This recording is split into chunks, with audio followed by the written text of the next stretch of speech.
Hello everyone, मेरा नाम अंकित केशरवानी है और पता नहीं आज मेरा ऐसा मन हुआ कि मैं आप लोग से कुछ बातें करूं। तो अपनी कुछ चीज़ें जो मैं लोगों को नहीं बता पाता हूं या बताना चाहता हूं लेकिन उनसे शेयर नहीं कर पाता हूं, वो मैं चाहता हूं कि मैं आपके साथ शेयर करूं।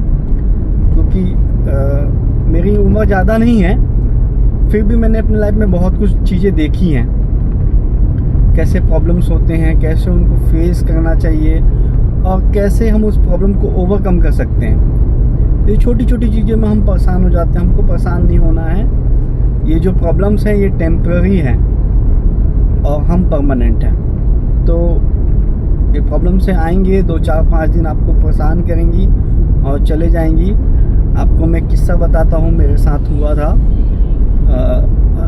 आप मुझे जानते नहीं हैं, इसलिए थोड़ा सा मैं आपको शॉर्ट में ब्रीफ देना चाहता हूँ कि मैं अंकित केशरवानी मेरा नाम है। मैं बैकुंठपुर में मेरी MRF टायर की शोरूम है और मैं 2017 से बैकुंठपुर में अपनी शॉप को कंटिन्यू कर रहा हूँ। तो रेंट में था, मेरा मकान मालिक जो था वो बहुत अच्छे लोग थे, वो लोग, उनका अच्छी मेरी ट्यूनिंग थी। बट भगवान कुछ और ही मेरे लिए उन्होंने कुछ बड़ा ही प्लान करके रखा हुआ था, मुझे नहीं पता था उस समय। और बट ये सब कुछ बढ़िया चल रहा था। लॉकडाउन 2020 में हुआ था। लॉकडाउन खुलने के जस्ट 1-1.5 महीने बाद मेरे लैंडलॉर्ड ने मुझे बोला कि आप ये दुकान खाली कर दीजिए, हमको यहाँ पर हमें करना है। उस टाइम तो मुझे ऐसा लगा कि मेरी पैरों के तले सारी ज़मीन खिसक गई है।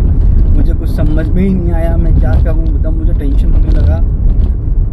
लेकिन जानते ना, भगवान का कुछ लेता है तो उससे बढ़कर आपको देता है कि नहीं। तो मेरे साथ भी ऐसा ही कुछ हुआ।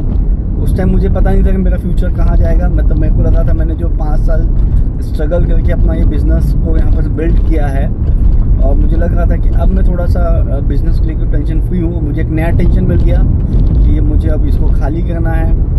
और ऑलरेडी मैं वहाँ रेंट में था, मेरे पास कोई जगह ज़मीन नहीं था और मैं बहुत परेशान था। उस बीच मेरे एक फ्रेंड हैं विकास सिंह जी, उन्होंने मुझे खाटू श्याम बाबा के बारे में बताया। मैं इससे पहले खाटू श्याम बाबा के बारे में नहीं जानता था, उन्होंने मुझे बताया और मैंने वहीं अपने किराए वाली दुकान में बैठे बैठे अर्जी लगाई कि बाबा मेरे को आप जैसा आप रखना चाहते हो वैसा रखो, मेरे को कुछ करके दो, कुछ करो मेरे लिए आप।